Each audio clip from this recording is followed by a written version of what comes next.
Hello नमस्कार दोस्तों। तो 28 नवंबर को एक और धमाकेदार एसएमई आईपीओ ओपन हो चुका है Agarwal tough and glass India limited का। तो देखेंगे हम कंपनी के काम के बारे में, उसके बाद जानेंगे आईपीओ डिटेल, कंपनी के फाइनेंशियल कैसे हैं, ग्रे मार्केट में डिमांड कैसी चल रही है, और अंत में बताएंगे अपना व्यू कि इस एसएमई आईपीओ में अप्लाई करना है या उसको अवॉइड करना है। तो सबसे पहले देख ले रहे हैं हम कंपनी के काम के बारे में। Agarwal tough and glass India limited की स्थापना अक्टूबर 2019 में हुई थी और कंपनी टेम्पर्ड ग्लास का मैन्युफैक्चर करती है। इनके प्रोडक्टों का यूज बहुत सारी इंडस्ट्रियों में, जैसे शावर डोर, जैसा आप स्क्रीन पर देख पा रहे होंगे, refrigerator trays, mobile screen protectors, bulletproof glass for diving mask and plates और कुकवेयर। तो यहाँ पर इनके प्रोडक्टों का यूज होता है। साथ साथ में कंपनी के ग्लास का use building, hotels, institutions, bank, insurance firm, shopping centre and diplomatic home, तो यहाँ पर भी इनके ग्लास का यूज होता है। तो कंपनी का काम तो आपको समझ में आ गया होगा कि कंपनी का मेनली काम टेम्पर्ड ग्लास के साथ साथ में और भी कई प्रकार के ग्लासेस होते हैं जो कि बताए दे रहे हैं। Annealed glass, toughened glass, insulated glass, laminate safety glass and heat socked glass. तो इतने प्रकार के ग्लास का कंपनी मैन्युफैक्चर करके मार्केट में सप्लाई करती है। सितंबर 2030 तक कंपनी में कुल 207 परमानेंट एम्प्लॉय काम कर रहे थे। और आईपीओ डिटेल जानने से पहले आप हमारे चैनल को सब्सक्राइब जरूर कर लें ताकि आपको समय पर आईपीओ संबंधी जानकारी और एसएमई आईपीओ संबंधी जानकारी मिलती रहे। चलिए अब देख ले रहे हम आईपीओ की डिटेल के बारे में। आईपीओ 28 नवंबर को ओपन हो चुका है और 2 दिसंबर तक यह ओपन रहेगा। प्राइस बैंड 105 रुपये से 108 रुपये पर शेयर रखा गया, तो मैं 108 रुपये प्राइस बैंड भरकर इस एसएमई आईपीओ का अप्लाई करना है। लॉट साइज 1200 शेयरों का रखा गया। टोटल यूसेज 62.64 करोड़ का रखा गया, जिसके तहत ये पूरे के पूरे फ्रेशेस हुआ अर्थात नसेस जारी कर रही है। अलॉटमेंट 3 दिसंबर को आपको पता चल जाएगा और यदि आपको आई प्लॉट नहीं होता है तो 4 दिसंबर तक आपके पैसे रिफंड वापस आपके अकाउंट में आ जाएंगे। लिस्टिंग डेट 5 दिसंबर रखी गई है।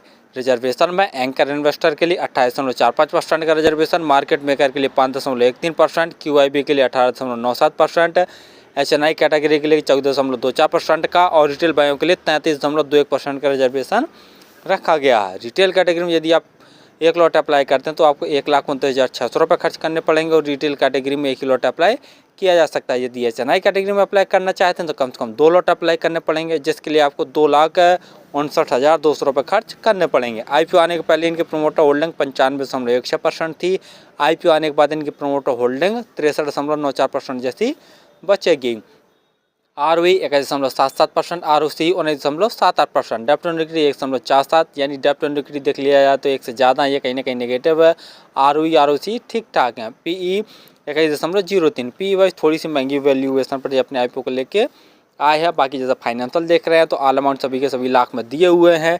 कंपनी के एसेट साल दर साल लगातार बढ़ रहे हैं। रेवेन्यू देखते हैं तो मार्च 2022 में कंपनी का रेवेन्यू 3,471 लाख का था, जो कि बढ़कर मार्च 2023 में 4,060 लाख का हो गया।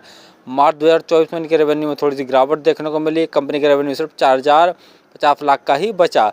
सितंबर 2024 6 महीने के अंदर ही कंपनी ने 2,349 लाख का टोटल रेवेन्यू जनरेट कर लिया। तो रेवेन्यू में जैसा देख रहे हैं सर, मार्च 2024 में ही हल्की सी गिरावट देखने को मिली है, वरना साल दर साल ठीक ठाक ग्रोथ देखने को मिल रही है।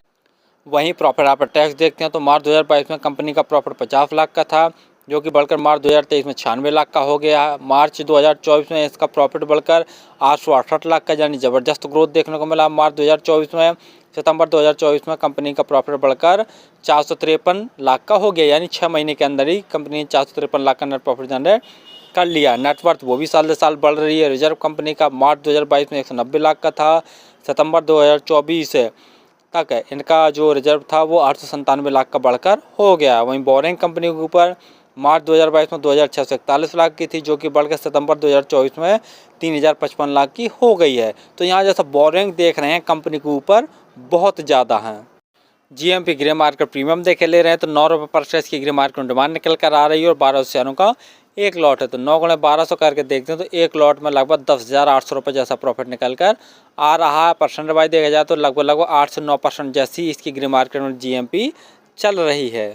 फाइनली हमने देखा कि Agarwal tough and glass India limited का मेनली काम है टेम्पर्ड ग्लास का मैन्युफैक्चर करना। जैसा हम बता ही चुके हैं कि इनके ग्लास का यूज बहुत सारी इंडस्ट्रियों में, जैसा shower door, refrigerator tray, mobile screen protector, bulletproof glass for diving mask and cookware, और भी कई जगह पर इनके ग्लास का यूज होता है। साथ साथ में होटल्स, इंस्टीट्यूशंस, बैंक, यहाँ पर भी इनके निर्माण में भी इनके ग्लास का यूज होता है, जैसा आप स्क्रीन पर देख पा रहे होंगे। तो कंपनी का काम तो ठीक ठाक है, सदाबहार वाला, हमेशा चलते रहने वाला काम है। दूसरा, कंपनी के फाइनेंशियल देखे ले रहे हैं तो वो तो काफ़ी दमदार हैं। साल साल रेवेन्यू में ठीक ठाक ग्रोथ देखने को मिल रहा है, अगर मार्च 2024 को छोड़ दिया जाए तो। लेकिन उसके बाद विशेष बहुत ज़्यादा ग्रोथ देखने को नहीं मिली है। प्रॉफिट आफ्टर टैक्स में ज़रूर देखे ले रहेंगे, साल साल ज़बरदस्त ग्रोथ देखने को मिल रही है। लेकिन कंपनी के ऊपर बोरिंग बहुत ज़्यादा है, और IPO के तहत जुटाए गए पैसे का यूज भी कंपनी कुछ बोरिंग को चुकाने में और कुछ मशीनरी खरीदने में यूज करेगी। और ग्रे मार्केट में सब डिमांड भी देखे ले रहे हैं तो काफ़ी कम डिमांड निकल कर आ रही है, सिर्फ 8-9% जैसी ग्रे मार्केट में डिमांड चल रही है। तो मेरे हिसाब से तो यदि आप इस समय IPO में अप्लाई करना चाहते हैं तो लास्ट डे ही अप्लाई करें। दो चीज़ें ज़रूर देख लें कि इसकी ग्रे मार्केट में जो डिमांड है वो लगभग बढ़कर कम से कम 40% के आसपास हो जाए, और जो टोटल सब्सक्रिप्शन है वो भी बढ़कर कम से कम 200 गुना से ज़्यादा हो जाए, तब ये सेफली रहेगा SME IPO अप्लाई करने के लिए। फिर भी किसी IPO या SME IPO में अप्लाई करें तो स्वयं का एनालिसिस करके स्वयं के रिस्क पर ही किया करें। धन्यवाद।